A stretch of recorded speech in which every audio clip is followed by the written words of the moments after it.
Good afternoon, everybody. Hi. Oh my God, you guys answered too. I love you people. That's great. So thank you so much for joining us. Welcome to this panel about preparing for Local Law 97. My name is Bomee Jung. I'm co-founder and CEO of a company called Cadence OneFive. And we make software to accelerate decarbonization of existing multifamily buildings, including affordable and supportive housing. We are working very closely with a number of affordable housing organizations on their decarbonization journeys, and I'm really thrilled to be moderating this panel with you today. And just in terms of you might be like, why is there a software lady in the front of the room? So for those of you who don't know me, I come from the affordable housing space. Before starting Cadence OneFive, I ran the Energy and Sustainability Construction Program at the New York City Housing Authority for a number of years, grew that program from an $18 million program to a $1 billion construction program. Before that, I was the Deputy Director of the New York Office of Enterprise Community Partners and started the Green Communities Program here in New York. So I am one of you, even though I haven't been in this particular venue for, not this venue, but with this audience for a while. I basically I didn't go anywhere when I was at NYCHA because NYCHA was very all-consuming, but I'm back. And we're actually doing some direct work with affordable buildings on Local Law 97, which is why this is very front of mind for me. So Local Law 97 obviously is a groundbreaking piece of legislation that's set really ambitious carbon emission limits for multifamily buildings in New York City, or buildings in large buildings in general in New York City. Compliance with Local Law 97, I'm sure many of you, so first of all, before I get rolling, how many of you are building owners or operators? Or is that about half, maybe? How many of you are lenders? Okay. And what are the rest of y'all? Service providers? Service providers, awesome, great.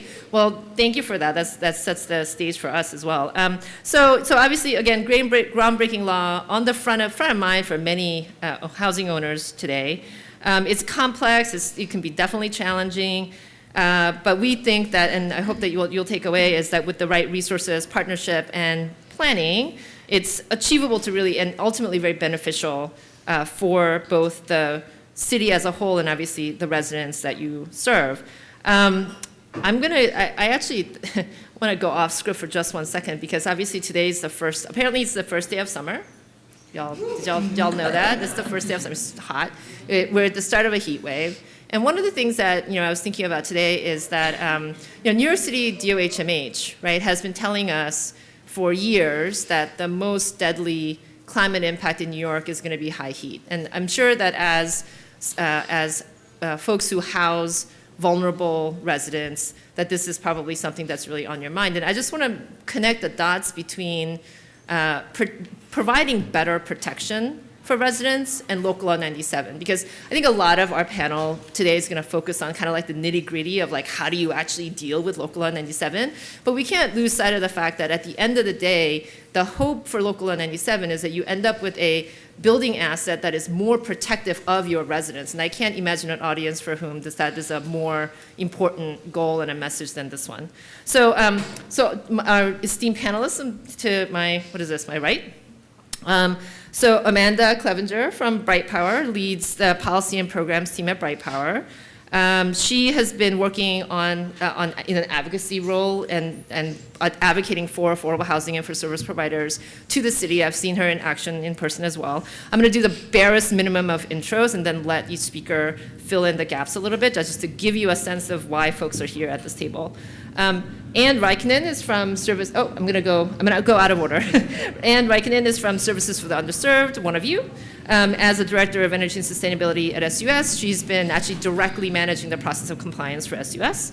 And Yang Doma is the Sustainability Consultant with KC3, and as part of the New York City Accelerator team, she's been supporting affordable housing buildings coming into New York City Accelerator and to HPD's 321 Go program, which is HPD's free help desk for Local Law 97 compliance this is a little long.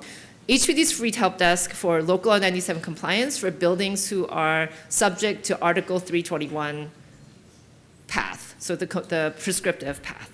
So what I'm going to do is I'm going to ask some questions, and then I hope that as I'm asking some questions, folks will come and stand at this mic, and then we will take questions from the audience as soon as people have the courage to stand up and get in line and ask questions, if that's okay with everybody. Because that's going to be so much more fun for us than me reading off my prepared list, because they know what all my questions are, and it's going to be boring. So let's here's to you guys like coming up with great questions. So my first question to you, Amanda, again, please feel free to do a more fulsome bio. What are the most important local law 97 requirements? Just so to set the scene, right? And what are the deadlines that supportive housing owners need to be aware of? Yeah, thanks, Bomee. This is actually, I think, one of the most challenging questions, even though it's pretty basic. And, like Bomee said, I lead Bright Power's policy and programs team. And so I lead a mighty team of 2 that is responsible for helping all of the properties that Bright Power is working with find incentives and financing for their projects, and also to help them understand compliance requirements like Local Law 97. And so Bright Power has been working for over 20 years to help multifamily buildings, including affordable and supportive housing, do energy efficiency and decarbonization at their buildings. So we're really excited about Local Law 97, but I definitely can understand why it seems intimidating. And so my full-time job literally is to do Local Law 97 because it is so complex. And so I'm really excited to be talking about it with you all today, and thanks so much to Rachel and Shitty for having us on this panel. And so for supportive housing, the first step that you need to be thinking about for Local Law 97 is which pathway are you on? A lot of supportive housing will be with affordable housing in the Article 321 bucket, or what we call prescriptive pathway, but not everyone will be. And so that's very important as step 1 to establish which pathway are you on. Because if you are subject to Article 321, you would have 2 options. You can either show right now that your building is performing below its 2030 emissions target, which most buildings are not unless you've recently rehabbed it or it's a recent ground-up new construction project. So your option 2 is to install 13 prescriptive measures by the end of this year. That's coming up very quickly, and when you think about what's actually in that prescriptive measure list, it's a lot of heating measures, heating upgrades, which means that you really need to be planning to get those measures done in like October-ish, before the next heating season starts, right? Because you're not going to be able to do upgrades to your radiators in November, December when they're in use. So we have basically 4 months for your properties that are planning to comply by installing those prescriptive measures. So it's very fast, but that's what we're going to dig into today to help you get ready for that. Now, for your buildings that are not eligible for Article 321, they're going to fall under Article 320, which is what you would traditionally think of with Local Law 97. Those are those annual carbon emissions limits where you're either under your carbon emissions target every year or you pay a fine every year. So that's definitely an even more significant compliance requirement in a lot of cases than the prescriptive measures are. And so all of those requirements are definitely something that you want to be paying attention to and understanding that those deadlines are different for those 2 pathways. So I'm going to go in seated order. So thank you for that, Amanda. Yang, so it sounds a little scary, Amanda, just like you have 4 months. It's a little scary. Can you walk us through the process of what it would be like to access the assistance that HPD is providing through 321 Go for the folks who have the 4 months? And I've forgotten I have these slides. we can distribute them later. Go ahead. Yes. Hi, everyone. My name is Yang. I am an account manager with the New York City Accelerator, but I'm also a sustainability consultant at Kinetic Communities Consulting. So my job mainly is also to dig into Local Law 97 compliance. I mainly work with affordable housing buildings such as yourself, and we are a one-stop shop. We help and assist. We give any type of technical assistance possible through the mayor's office. It's free. Please feel free to reach out to us. And I'll just touch base on 321 321Go. But if you need more information on services that the Accelerator provides as well, throughout the presentation at the end, I'll let you know what other services Accelerator has as well. So yeah, for the 321Go program, this is through HPD and NYSERDA, but also in partnership with the Accelerator.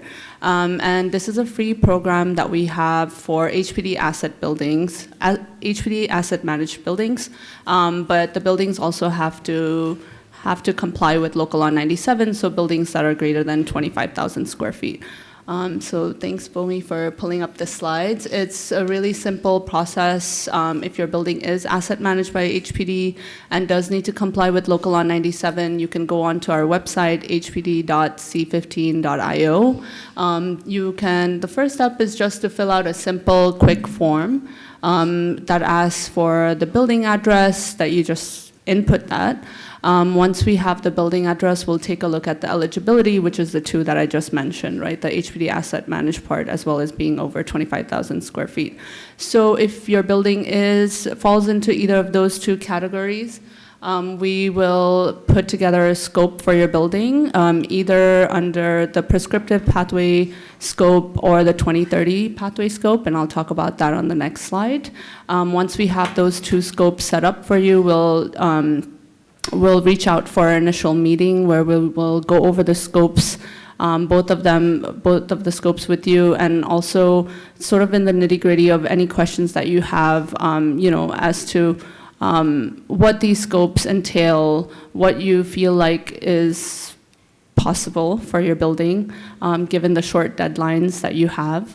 And then we'll also assess the data, make sure that, if you have any IPANAs or any reports that have been previously completed, any benchmarking, these are based on benchmarking reports, but if you have any newer benchmarking reports that you can submit as well, we want the data to be as recent as possible. So any other additional information that you want to include on there, and then take action, implement the work. So we'll also take a look at different incentive programs that are available for your building, how you will pay for the Article 321 work as well. So that's just touching a little bit on the You also help with program. contractor procurement, right? Yes, yeah, that as well. Yeah, so really one-stop shop, which is great. All right, thank you for that. So, and now to Anne. So you have been in the midst of planning for Local Law 97 now. What have been some of your biggest challenges in planning for compliance with Local Law 97? And can you tell us, share some tips about how you've overcome them? Yeah, sounds good. Thanks, Bomee. So I joined SUS last October as their sustainability person, and Local Law 97 definitely has been one of the key things that I've been working on. And just a little bit of background. Before I came to SUS, I was working in the energy efficiency sustainability industry for 10 years, and Yang here is actually my former colleague. So I've been doing a lot of outreach around energy efficiency and sustainability, and when coming to this position, I thought that I really know Local Law 97 in and out, and this is going to be pretty straightforward to get the 10 buildings that in our portfolio need to comply with Local Law 97. But I think that there's been a number of challenges along the journey, which I'm happy to share with you today, and maybe it will spark some conversation and questions from you, and I'll be happy to elaborate. But I think, first of all, I would say that it's been very surprising to me how long it's taken us to get through this process. We started in November, soon after I joined SUS, and I believe that we will be installing measures later this summer, before the heating season, so that we get overall done before the end of the year.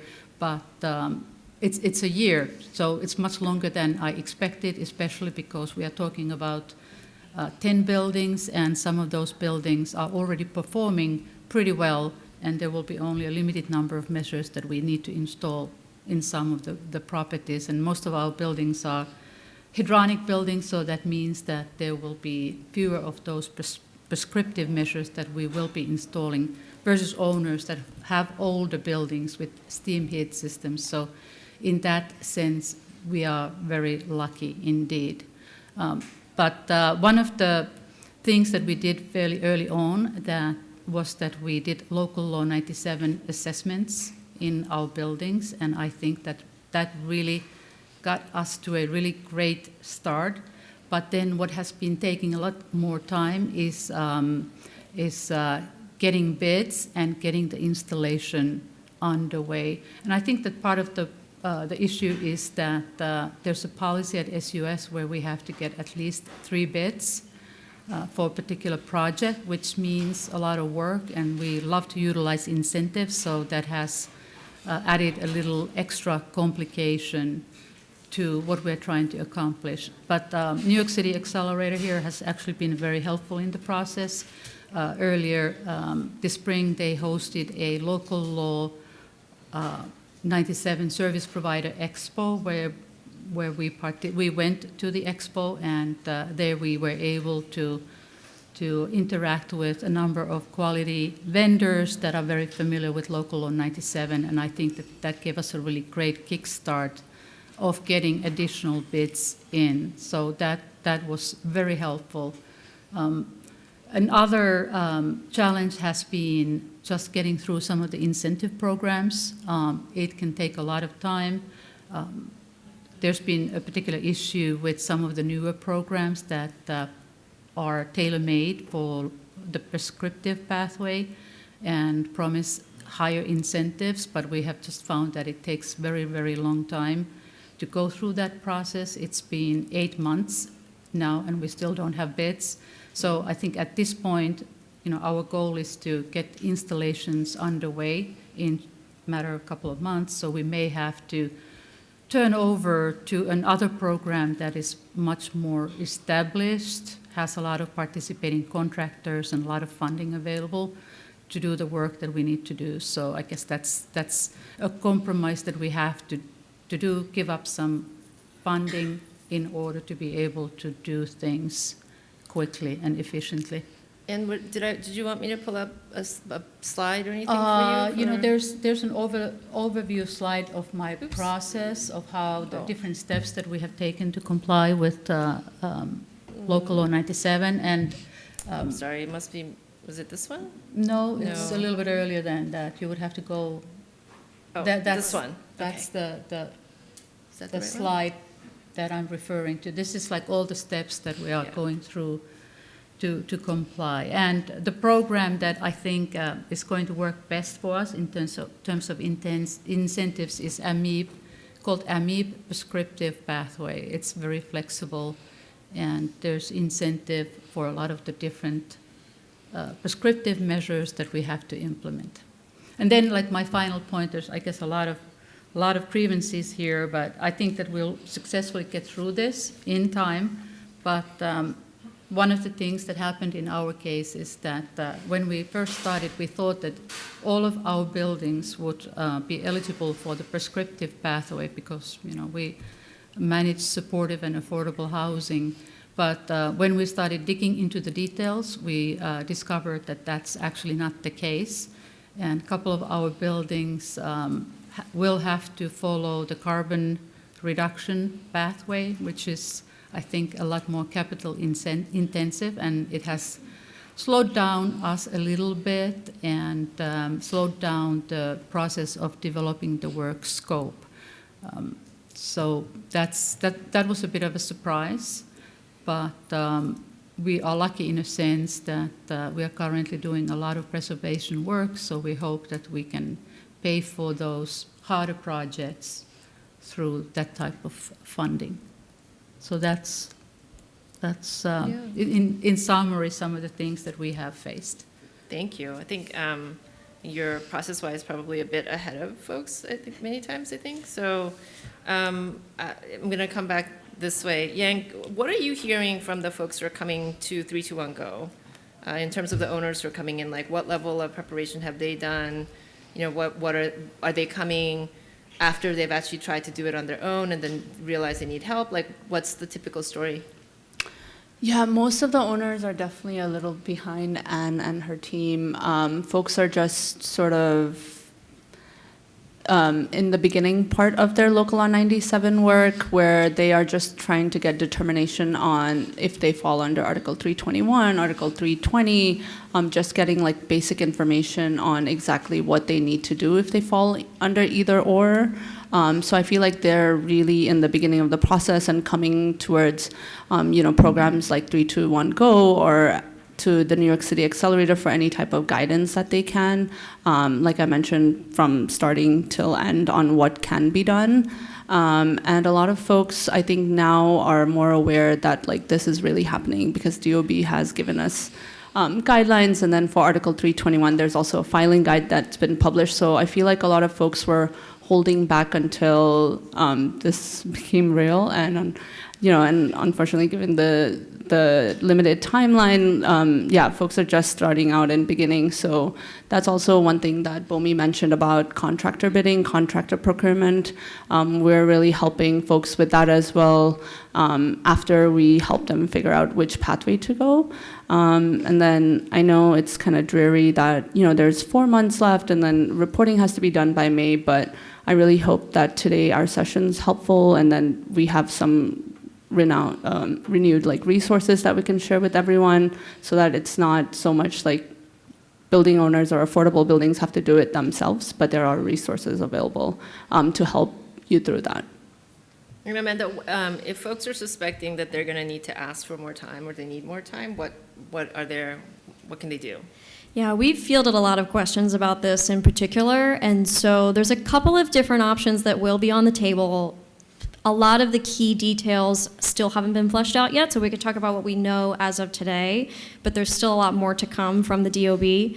So for everyone, regardless of which pathway you're on, if you are contracted with your service provider by February of next year, you will be able to ask for an extra 4 months. I don't know how useful that's going to be for folks that need a lot more time, but it's something. And then going further, there are 2 general categories to get more time than that. So if you have an active rehab project ongoing, this is something that we've seen a lot of, you are eligible to apply for what's called an EECP, which would allow you to wait until your rehab is over to show the DOB that you are compliant with Local Law 97, Article 321, right? So once your rehab is done, you either have to show that you've satisfied those 13 measures or that your building is performing below its 2030 target. The question there is about some of the fine print for what types of projects will qualify. So that's what we're waiting for a little bit more information on. So we know that some of the active projects should be able to qualify relatively easily, but like if you know that you have a refinancing coming up in like 2028 and you don't really want to install the 13 measures right now because you're going to do a bigger project in a couple of years, that's a scenario that we haven't really had a clear answer on from the DOB yet of whether that rehab, a future upcoming rehab, could qualify for this EECP category. So that's for rehabs. For everybody else who's subject to Article 321, needs more time, but is not eligible for the options that I just talked about, you can try to apply for what's called a mediated resolution. And so you would submit this application to DOB May 1st of next year, and basically you would say, hey DOB, I need more time. And what they will probably do is offer you either an extra year to install those 13 prescriptive measures, or they would give you a couple of extra years until 2030 to meet that 2030 emissions target for your building. The challenge with the mediated resolution is that we don't know how many of these DOB is going to approve. They've said to date that it's going to be case by case. And given that there are about 9,000 buildings who are subject to Article 321, and a lot of them are thinking, I'm going to need some extra time, you can imagine that there's going to be a problem come May 1st of next year when the tiny little team at DOB says, oh, we got all these thousands of mediated resolution applications, what do we do? So I'm telling folks right now that it's important to understand what your extension options are, but I don't want you to be reliant on that at this point. So you should be making every effort to try and comply on time while you still have a little bit of time, right? So doing your very best to get those 13 measures installed by the end of this year and submitted by May 1st of next year. And if you can't get there, documenting every single reason why you couldn't get there, so that once we have more information about the mediated resolution process, you'll be ready for that if you need that as a backup option.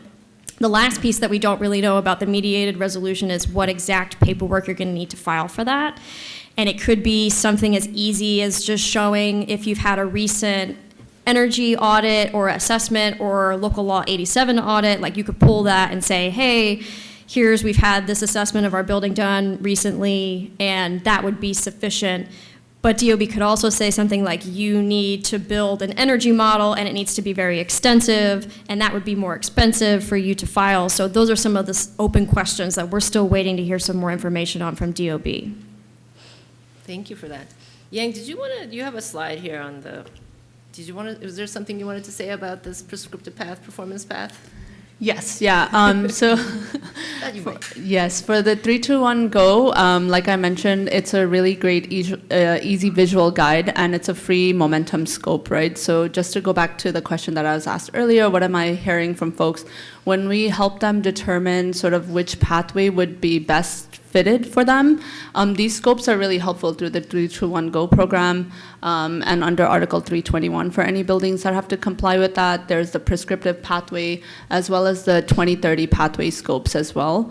And then these scopes are really helpful in a sense because we have the PECMs listed out on the Article 321 filing guide by DOB, but this scopes really helps buildings know which of the 13 PECMs they have to do, and like I've been mentioning, what incentive programs are there to help you pay for that as well, which was one of the major questions that we've been getting. So yeah, you can get these 2 free scopes through Article 321 if you're an asset managed, HPD asset managed building, or you have to comply with Local Law 97. Before we go to the first question, did we define what PCM is? Do we tell folks what, yeah. Do we do that? Prescriptive Energy Conservation Measures, PECMs. Right, because like a new program in New York comes with its own little bag of new acronyms. So like put that on your put it on your refrigerator on a magnet. All right, so great. We have a question. If folks coming to ask questions will tell us who you are, which organization you're from before you ask your question. Hi, good afternoon. I'm Lewis, and we're breaking ground. And I just want to tease out just a little bit, or if you're going to cover it, then I'll sit down and wait for it. It looks like you started with the prescriptive pathway, and then you realized you had to go a different route. Like, what made you do that? Was it a threshold that you had to do? Well, it was through analyzing really the documentation that we had for the buildings. So in going through the regulatory agreements and such to see if the building, in fact, 35% of the units rent regulated, which is like the benchmark for qualifying for the prescriptive pathway. So a couple of our buildings don't meet that threshold. In fact, the regulatory agreement does not state any of that detail, and then now there are these covered building lists available from DOP, which have been super helpful in terms of getting a feeling of which pathway might be applicable to a particular building, and when I went through that, it confirmed my conclusion that one of our worst performing buildings, in fact, unfortunately, is due to reduce carbon emissions, and I think it's a big lift for us. But as I said, in the case of that building, we're going through a project starting next year, and we're going to close on the financing this year. So I'm hoping that I will find a loophole that will allow us to have it a little bit easier way in terms of meeting the Local Law 97 requirements. But that's a very special case. Gotcha. Okay, so it wasn't the how good or bad the energy was, it was just the way the building was classed. The building wasn't eligible to do the prescription. Yes, pathway. that's right. The prescriptive Gotcha. pathway is your preference. It's the Absolutely. easiest and least costly way to meet the requirements. And then if you have to start reducing carbon emissions, then we're talking about replacing boilers, putting roof insulation, a major capital improvement project. Thank you so much. Yeah, and I'll jump in to add one more point here, because this is a really important question. I'm glad that he asked this. So the DOB did release the covered buildings list that Ann mentioned, and that's a great place to start. So you can find them on the DOB's website, and they have the lists organized by pathway, and you can find your building by searching your address or by searching for your building block and lot number, and you can see a preliminary assessment of where your building is supposed to be in terms of pathway. But I would not stop there, because the lists are actually not official lists, which is very confusing, because usually when you call something a CBL, it's supposed to be the source of truth. So basically what the city did was they used some of the available public data to put these lists together, because they knew that folks are struggling with it, but it is actually not the final source of truth on where your building falls. So if you look at that list, my recommended second step is to either call Bright Power or call the Accelerator and say, hey, I think I'm on this pathway, but I need to confirm that. And we can talk you through the process of what that actually looks like, because we've actually seen a lot of cases where buildings are maybe listed on the Article 321 covered buildings list, but they're actually subject to something else. And that could be because of a lot of things. There's a lot of different fine print in terms of how buildings get classified that sometimes people miss. Or we've had issues where folks have rent regulation, but it's expiring, and it's expiring like tomorrow. And so that's a problem, and that changes your pathway. And so I highly recommend that you reach out to either us or the Accelerator to talk about that, because it is a sticky point and it's causing a lot of confusion where folks are like, well, the covered buildings list says I'm here, so I'm fine. But then you might not actually have the right documents that you need next year to prove your pathway. So highly recommend that you follow up on that to confirm it, instead of just looking at the list and saying, the list is right. So thank you for that. There are a lot of nuances. It is a complicated program. And thank you, Ponce, for that question. Who wants to take him up on his, follow up and ask a question? Anybody? We did such a good job on explaining Local Law 97 that you guys are all ready to run out and get your construction done in the next 4 months. No? Awesome. Question? No, great presentation. So multiple questions, but I'll keep them short. I'm Jen Stencil, Associate Principal with Magazine Architecture and Planning. Most of the clients that we work with are working within the prescriptive pathway, because a lot of rent-regulated units. Just wanted to ask about the way that the carbon emissions will be calculated, and I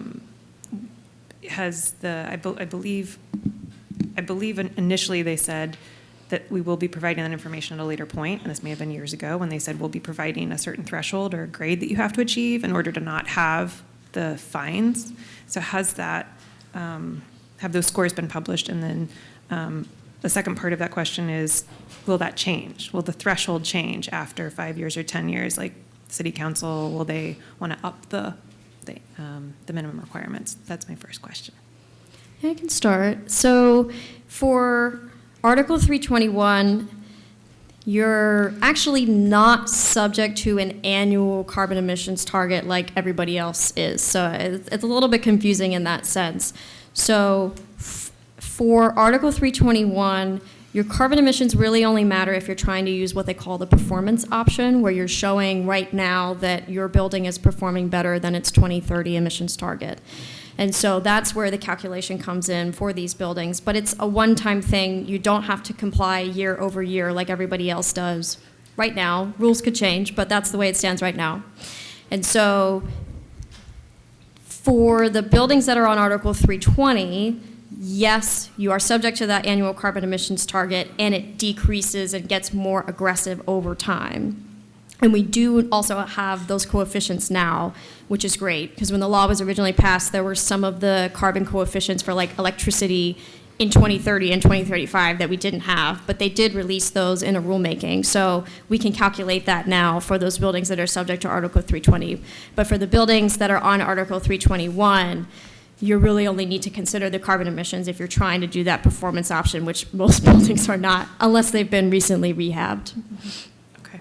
And then my second question is about, I guess, a co-op building, which would a co-op building which doesn't have the 35% regulated units, and so having to fall into the performance pathway. What are those 15 measures? Are they nitty gritty? Is it about boiler? Is it about sensors on boilers? Like, can you summarize what those 15 measures are that one needs to take in that situation? I can't name them all. We can follow up afterwards, and I can send along the list. But it includes things like cleaning and tuning your boiler and installing pipe insulation, right? So some of the work are things that buildings have already been doing for Local Law 87 under that audit and retrocommissioning requirement. But the requirements are slightly different for some of the measures that overlap, which doesn't help. So they're more so like retrocommissioning measures rather than deep energy efficiency. There's no electrification measures on the list. So it's really focused on how can we optimize the performance of your existing equipment in your buildings rather than forcing you to upgrade it all right now. So that's the benefit that Bomee was making earlier, is that if you do this right, it's not only about checking a box for compliance so that you can avoid some fines, that's awesome, but it's also about having the opportunity to improve the operations of your building and to improve the experience for your tenants. It's also about that. And so you're getting those co-benefits from installing those 13 prescriptive measures.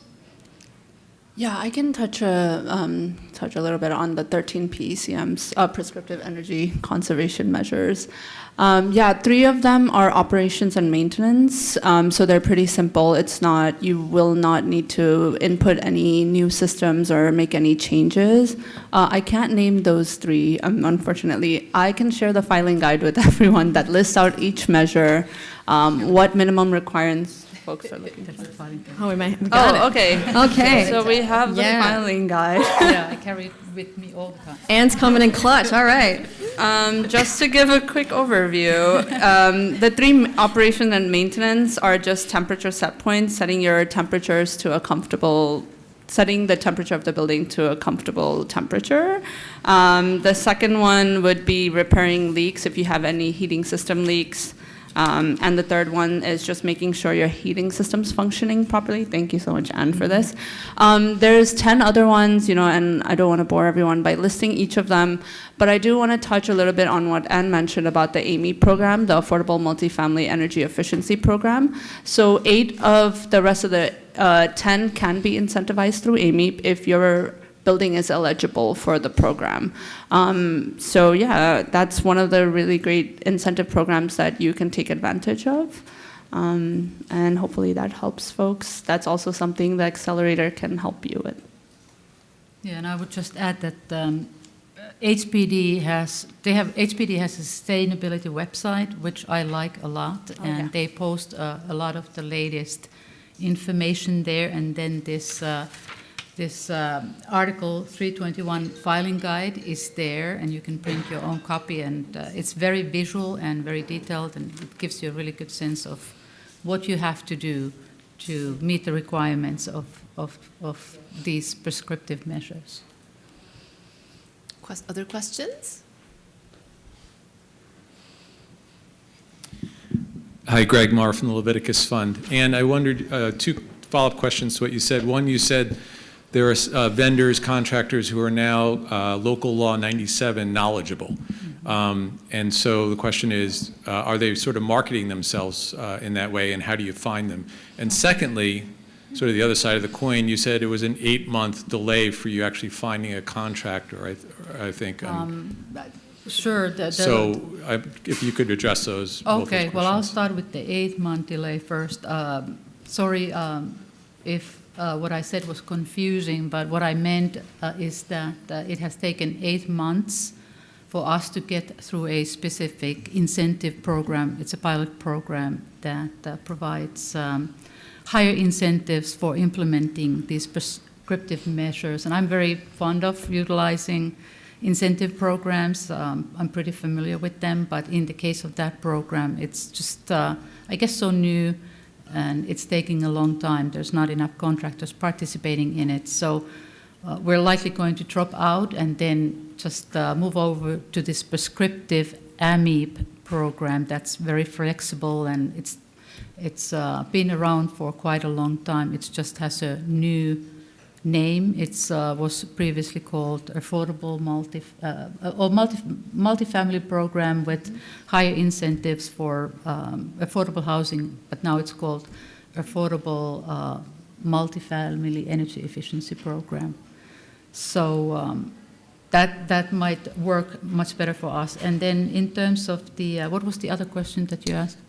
Are there contractors that are sort of holding themselves out now in the market as sort of local law 97 knowledgeable? And yes, familiar with the absolutely. rules? So, here I have to refer again to Accelerator. As I said, we went to the expo and we connected with a lot of contractors there.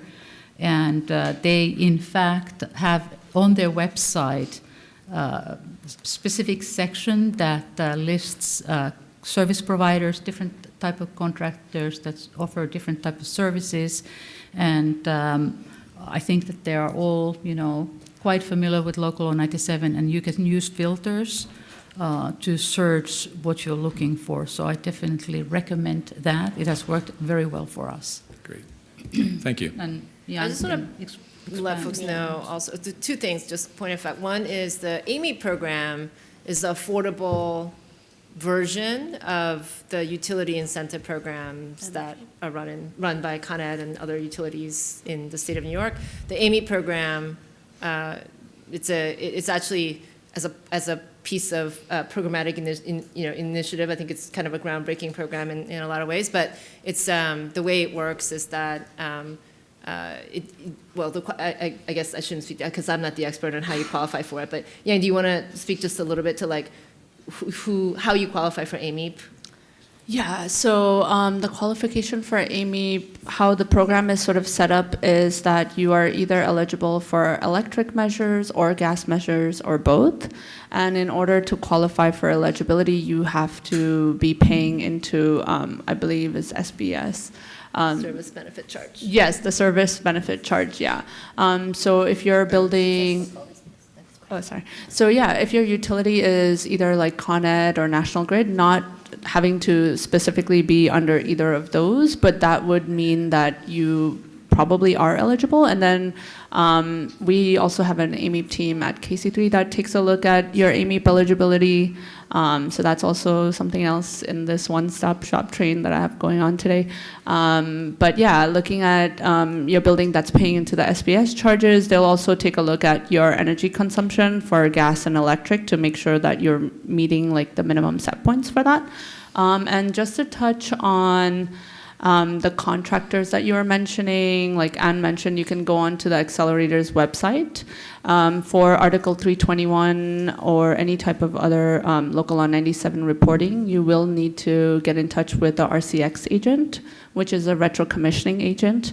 Unfortunately, right now, I don't believe the DOB has every retro commissioning agent listed on their website, but the Accelerator, with the contractors that we have previously worked with that have reached out to us to let us know that they're certified RCX agents. We have them listed on our website. That way you have a certified list of RCX agents that you can reach out to. And I would really encourage everyone to reach out to multiple ones and get proposals for them to see which one is right for you in terms of your budget. Hello. I'm Jared from KOW Building Consultants. Yang, I'll direct this to you. For how much longer do you think it's realistic that there will be enough time to pursue AMEP for incentives for the prescriptive measures? Because I know the application process and if a pre-inspection is needed or anything along those lines, and then getting everything approved to get your notice to proceed does drag out a little bit, take some time, that if you want to coordinate getting everything done by the December 31st due date, at what time do you think it's not really realistic anymore? Do you mean for the 13 prescriptive energy conservations to go through AMEP? Yeah. Of the applicable ones that would get incentives, yeah. What is a realistic timeline to reach that, you mean? To submit your application to AMEP with enough time that you're going to get approval, and then you have enough time from your notice to proceed to actually install everything, because if you can install everything by December 31st, you have your documentation and you can submit that. but you have to submit by December 31st, but you have to get your notice to proceed first. So if the... Got it. Yeah. Thank you. So I can't speak for AMI program as a whole because that's an incentive program that we sort of let building owners know about. But in terms of the timeline, what is realistic, at KC3, if folks come in to us and ask for eligibility, you can know your eligibility within 1 to 2 weeks.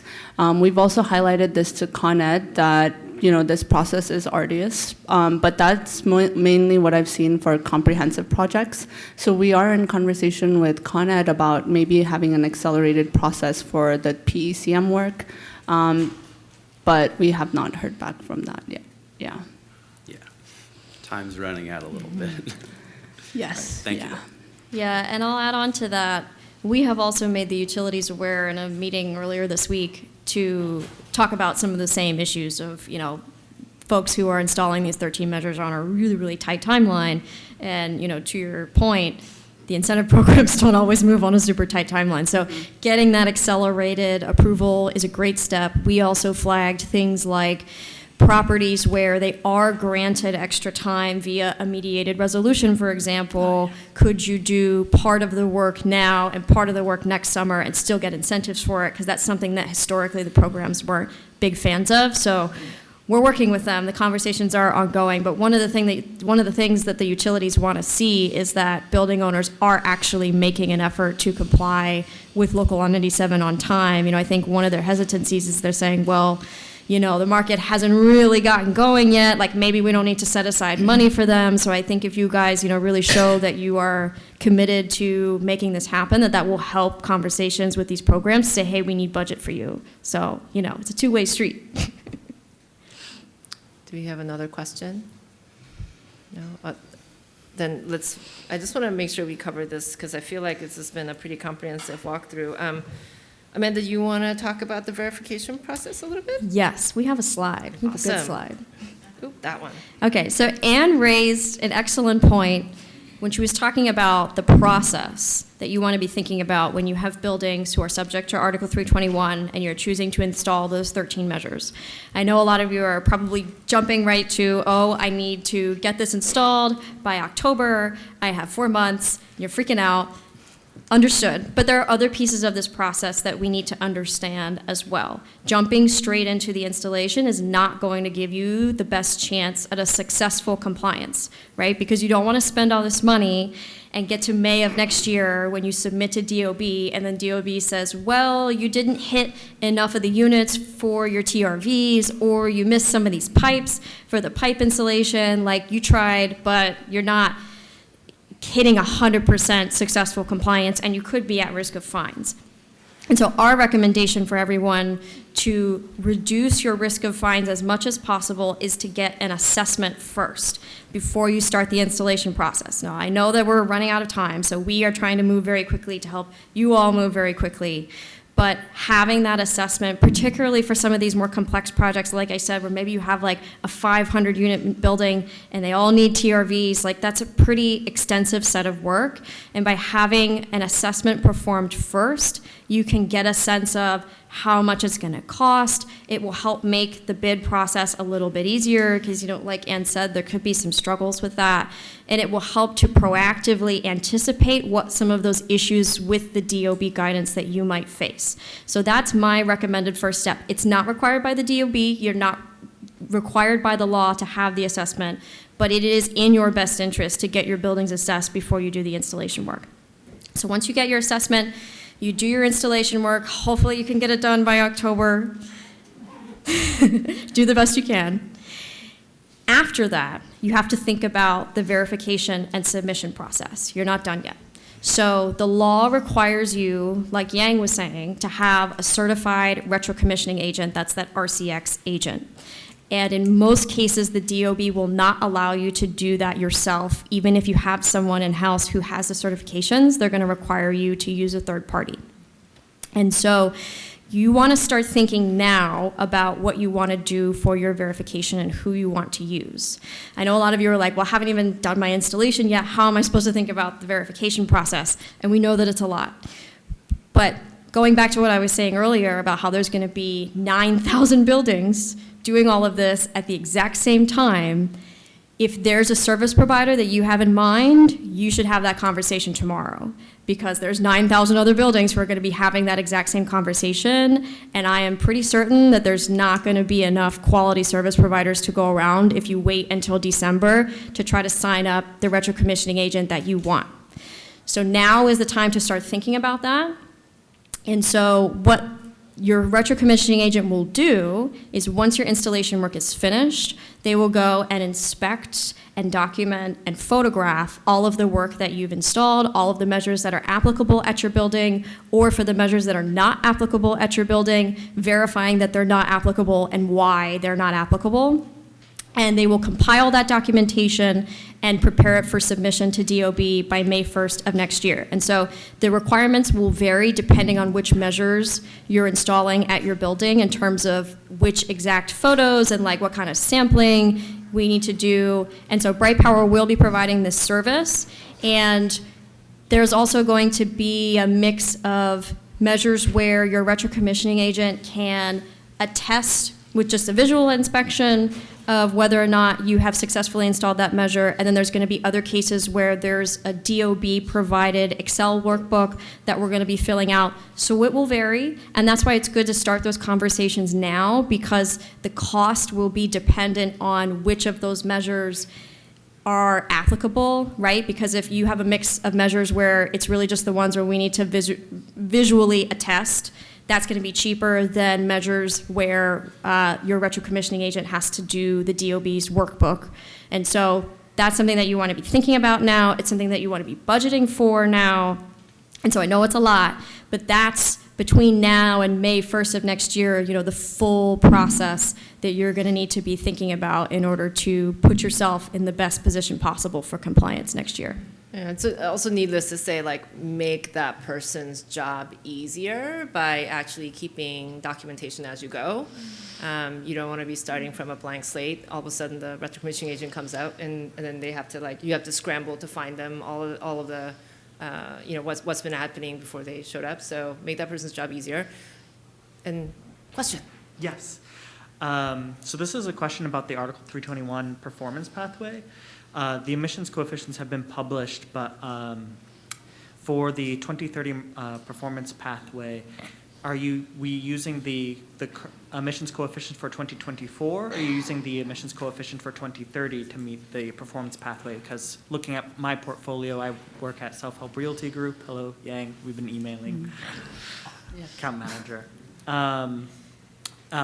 Very different results. So I'm wondering which emissions coefficient is appropriate to use for the performance pathway. Thank you. Okay, so that is an excellent question that we have not gotten an answer to yet. Okay. So stay tuned. Okay. Because it is a critical question that a lot of folks are asking, right? And so for those of you who may not have been paying attention, it's relevant for if you have a building that's on Article 321 that wants to use that performance option, right, beating your 2030 emissions target now. If you have a building that's already beating its 2030 target or it's close, it becomes a critical question of whether or not you're using, for the calculation for the emissions, the coefficients for the first cycle from 2025 to 2029, or if you're using the 2030 to 2035 cycle, because they are a little bit different. And the DOE has not answered that question yet, but we're working on it. What's the conservative thing that they should pencil in? What should they assume? Absent here, like what, you know?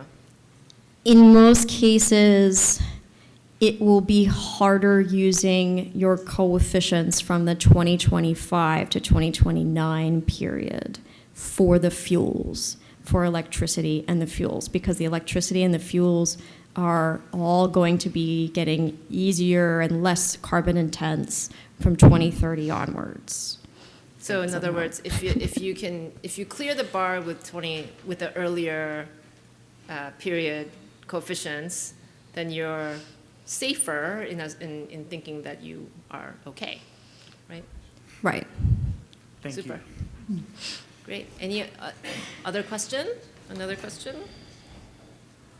How long does this session go? I think we get till 5, yeah. No? Okay, great. Hello, Cassandra from CSH. My question is around some of the financing options available to buildings, and one kind of in the weeds curiosity I have is I know that around the same time that Local Law 97 was passed, New York City also created a PACE financing program, Property Assessed Clean Energy. Some PACE programs across the country have gone through additional steps to allow HUD-financed buildings to use PACE financing, and I'm curious if New York City's program is considering something similar. It's a little bit off topic, but anybody have a? Yeah, so I am not a financing expert, and sorry to keep referring to the Accelerator website, but it's a really great resource. We do have financing specialists at the New York City Accelerator that I can connect you to that would know more about PACE financing. I've seen a lot of referrals for NYSEEK as well. They have really great funding available for affordable housing buildings. But yes, we have financing experts at Accelerator that can let you know any of the options that are available to your building typology and building budget. I think if you're chasing PACE financing right now for Local Law 97, so particularly, first of all, Article 321, the construction cost, does anybody want to talk about range of construction costs at all? Just to make it slightly less frightening? Anne?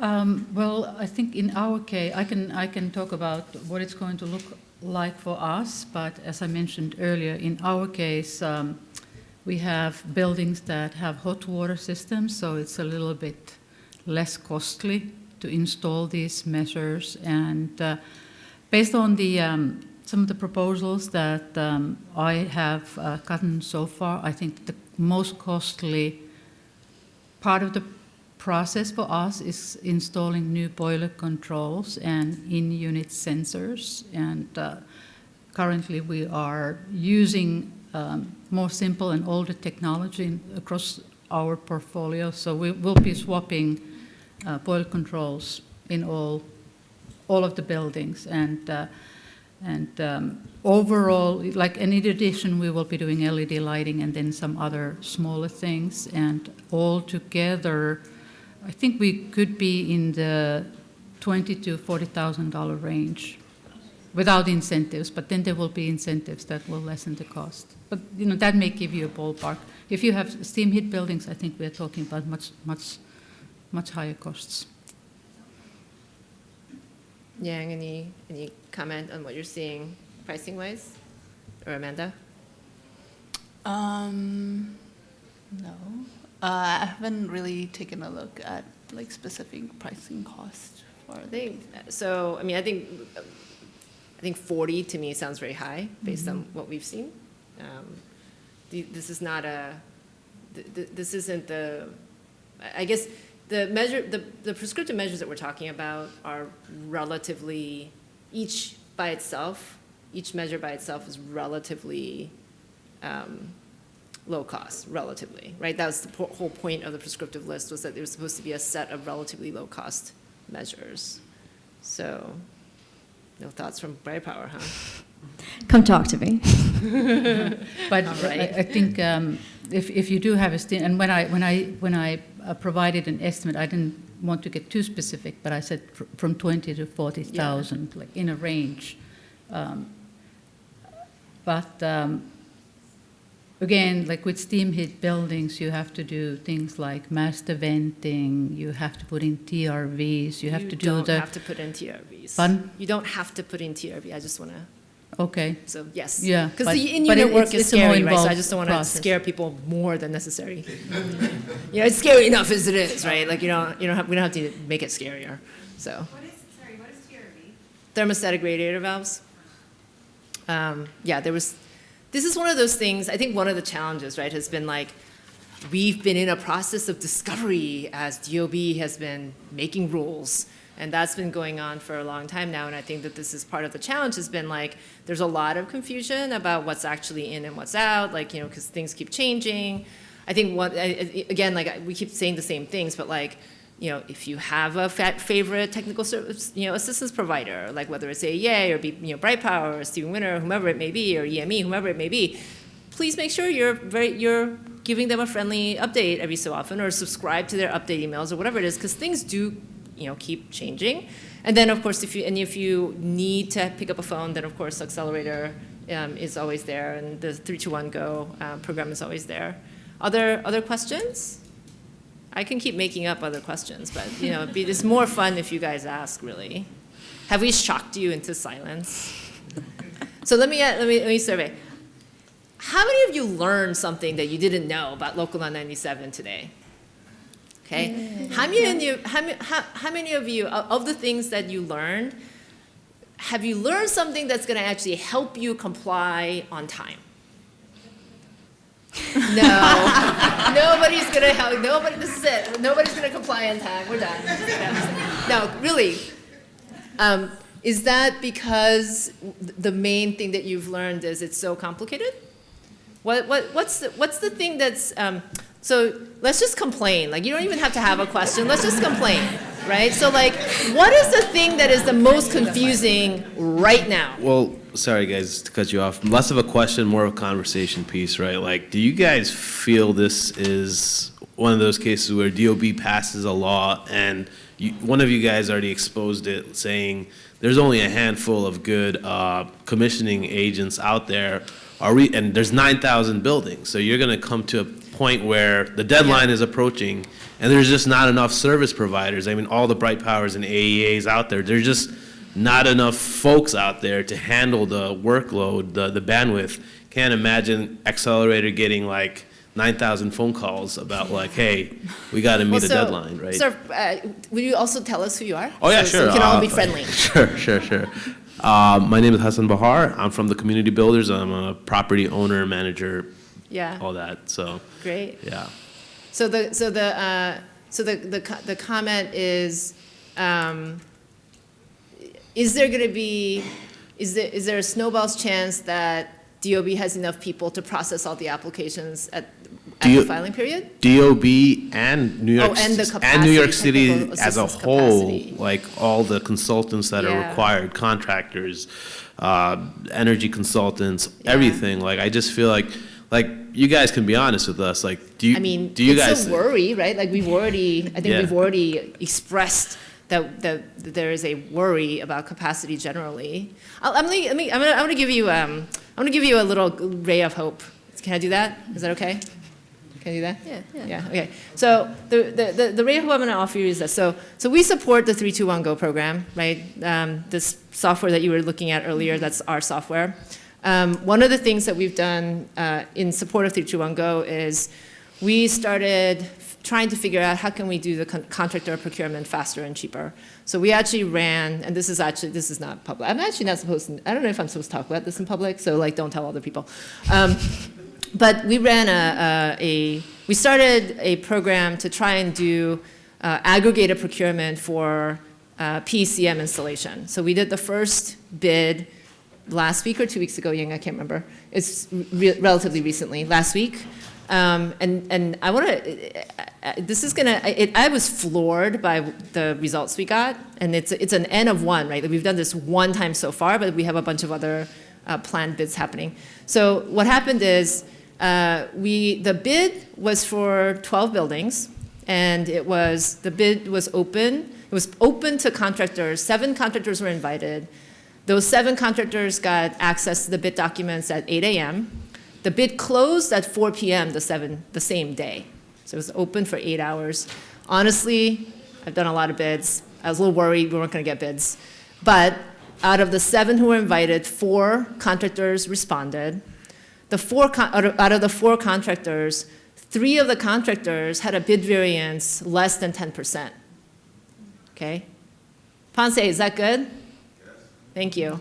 It's astounding, right? Like my projects had typically 40% variance in contractor bids. It was kind of a feature so I was really surprised. But 10% is great. What that means is that is for that set of buildings. Like that's basically we've now nailed the market price, right? Because like 3 separate contractors have said it's 10% of this number. The last one, actually, the lowest bid who actually got the award was lower because they actually had a different delivery method. So if the owner were to award the lowest bid, it wasn't a situation of they were undercutting the other contractors. It was a situation of, I'm actually going to take a slightly different kind of risk on that construction. So it was kind of appropriate in that sense, right?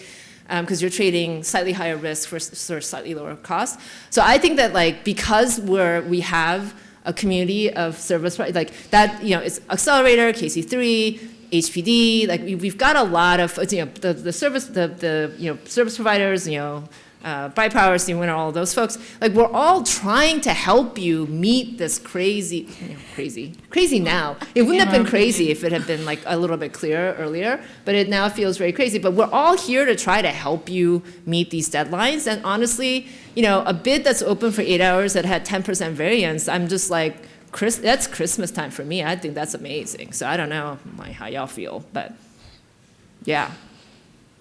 Yeah, and that's part of the reason why also we talk about, even though the verification phase, for example, that it's going to require the retro commissioning agent probably won't happen until later this year and into next year. That's why we're saying sign up now, because by having those conversations with your preferred provider early, it gives us enough time to be able to scale our hiring, to scale our processes, to scale our technology so that we can take on and help as many people as possible, because we know that there's going to be a shortage, but we're also running into this problem of a lot of folks are behind on their local law 97 compliance and are just now starting to think about the installation process. So that's what I'm saying is we can't get to November, December, and then have 9,000 people saying, okay, we're ready to sign you up. And we're like, well, we don't have the people, the processes in place to be able to do that. And so by having those conversations, even if you're not ready to sign for a service or pay for it now, having that conversation with your preferred provider as early as you can so you can give them a heads up so that we can take that and say, okay, here's a rough head count of how many we're going to have and can hire for that. Because it's new for everybody. It's new for the DOB, it's new for us service providers, it's new for you all. So we're all in the same boat of trying to figure out how do we navigate this in a way that is sustainable for us all. So, and then just one last comment about the bid process that we just did. So the owner, for those of y'all who are owners, the owner was able to award that job within 24 hours of the bid being open to contractors. So, there are magical things that can't happen out of this, all of the pressure that's been created in the market. Did you have a question or a comment or a complaint? Tell us who you are, whether it's a question or a complaint, or an answer to someone's prayers. I will let the audience decide whether it's a question or a complaint. My name is Patrick Slutter. I'm from Bright Power. So within Article 321, there's two, routes where emissions reporting would be required, either the performance pathway or potentially through the mediated resolution. With emissions reporting, that means some form of benchmarking, correct? And how, if at all, is that benchmarking different from local law 84 benchmarking? And are there gaps that may exist for buildings who are not currently benchmarking for any reason, whether it's, compliance with 84, that would need to begin benchmarking or collecting data for their buildings to report for emissions in the future? Amanda, is this a plant or is he going to get his lunch tomorrow? It's actually not a plant. Okay. But I think I rant about this problem enough in the office that maybe he overheard me. But this is another fun problem that we have, is that for those of you who are benchmarking annually under local law 84, the benchmarking and the way that the data is going to be collected, at least as far as we know now for local law 97, are a little bit different. And so unless the DOB makes changes to streamline the two requirements, which they might, yeah. Bomee and I and, Yang's team from the Accelerator are all working very hard behind the scenes to streamline and help to mitigate as many of these issues as possible. And so this is one of the bigger ones, I think, is what are we doing with the existing laws that we already have, with Local Law 84, with Local Law 87 audits? And we don't have a clear answer yet, but City Council and DOB are working on this issue and they're aware of it. But the challenge with the benchmarking in Local Law 97 is that the methodology is a little bit different. And there's a couple of different places where we see this pop up. One of the recent ones that I saw is in the case if you have a mixed-use multifamily building, for example, that has maybe some supportive or permanent housing on the top, and it's got some commercial spaces on the bottom. There are some instances where we've had to combine the commercial square footage with your residential square footage to generate the Energy Star score that you need for the grading system, where you have to post your grades every fall. And so that is in direct contradiction to the way that you calculate energy use and carbon emissions under 97, where you have to break all of those spaces out, and each of those spaces gets a different carbon coefficient. And so there are some cases where folks are going to have their Local Law 84 data, and it's not actually going to give them a 100% accurate depiction of where they're going to fall under Local Law 97, which is challenging. But like I said, we're working to find solutions to that. And so it definitely will cause some challenges. But yeah, just one of many things. Things keep moving. Next. Name, where you're from. Is it a question, a complaint, a statement of hope? What do you got for us? I've got a question. I'm Brian Kane. I'm from the New York City Independent Budget Office, which is a small city government agency. We don't make the budget, we analyze it. So my question,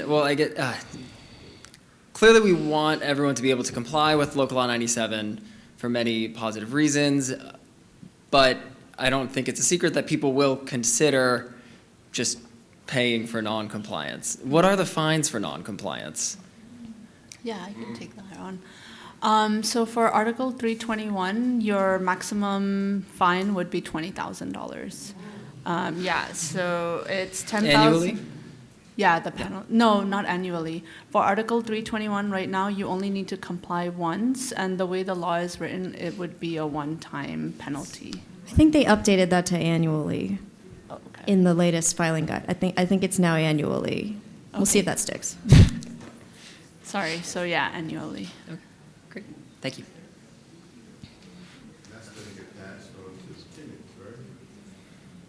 Not in affordable housing. Go ahead, Sarah. Hi, Sarah Beyer, Director of Sustainability from Magnuson Architecture and Planning.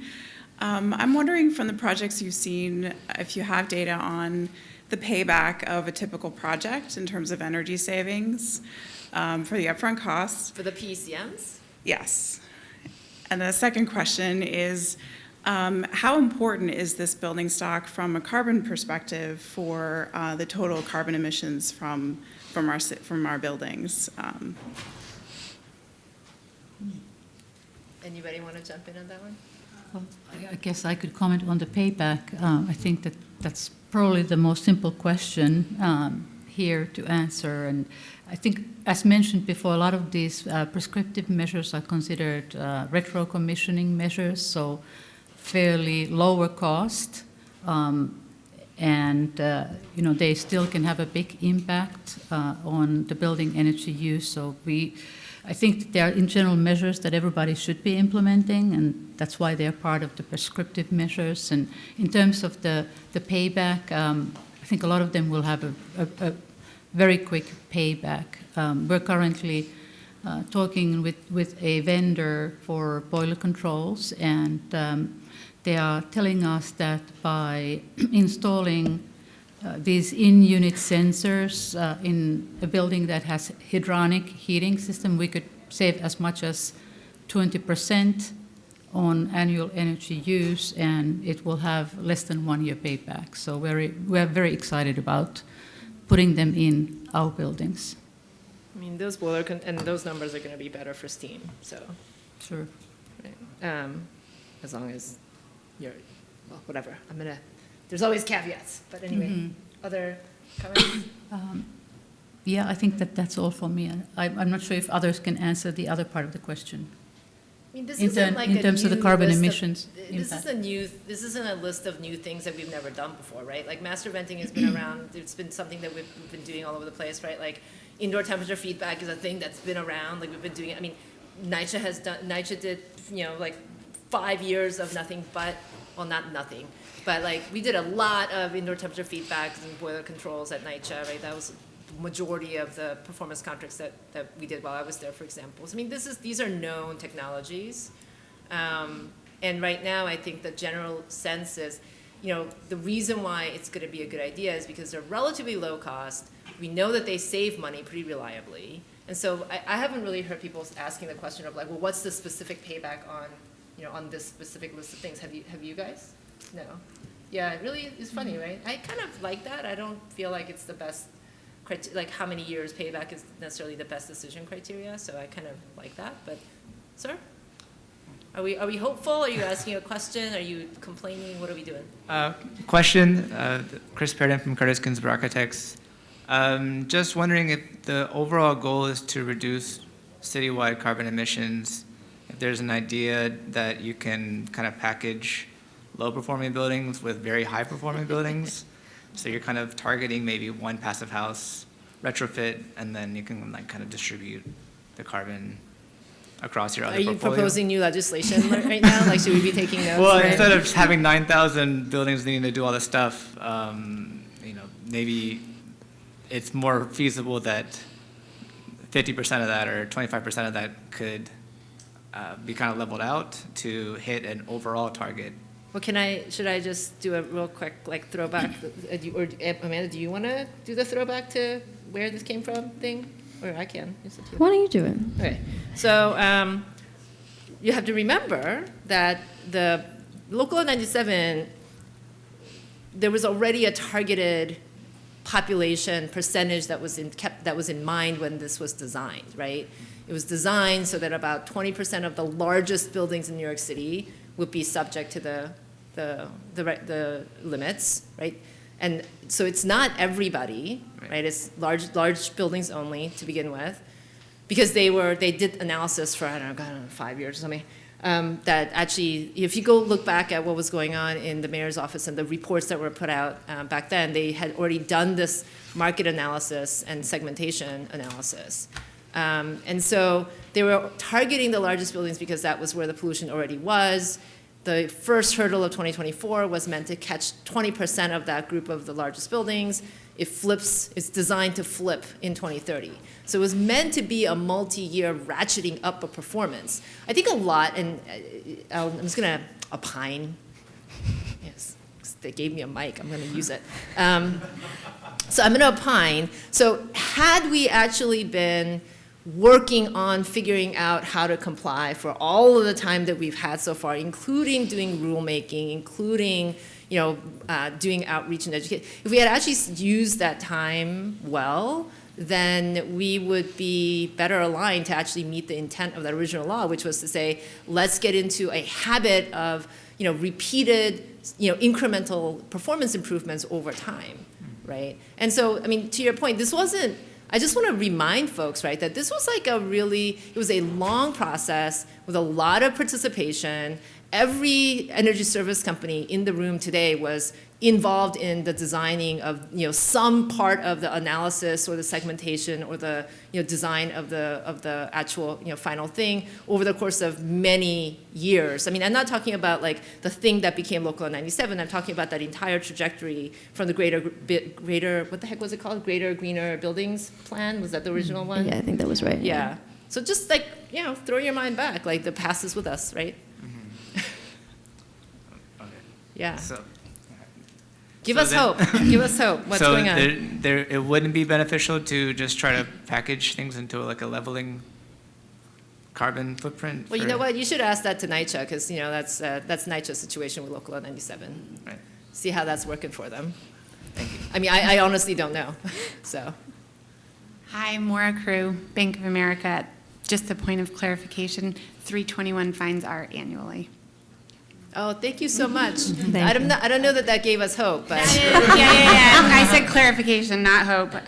But it's as of June 10th, 2024 publication. So I think that's probably Thank you for that. See, look, we're coming together already, even just in this room. All right, I think maybe one last comment from each of our panelists, and then maybe one more question. I don't know how much time we have. Let's do one comment each. Yeah? 10 more minutes. Do you wanna start at the end there? Oh, you want our closing comments at this point? Yeah. I think I would just say that for those that are just starting, there are great many resources available. There's New York City Accelerator. There are, like in our case, for instance, we are using our benchmarking service provider that is doing a lot of the steps for us in terms of getting assessments done. They will help us with our project verification. So there are like shortcuts you can take, and if you utilize the resources that are available, I think you can make it still happen. So there's hope. Yeah.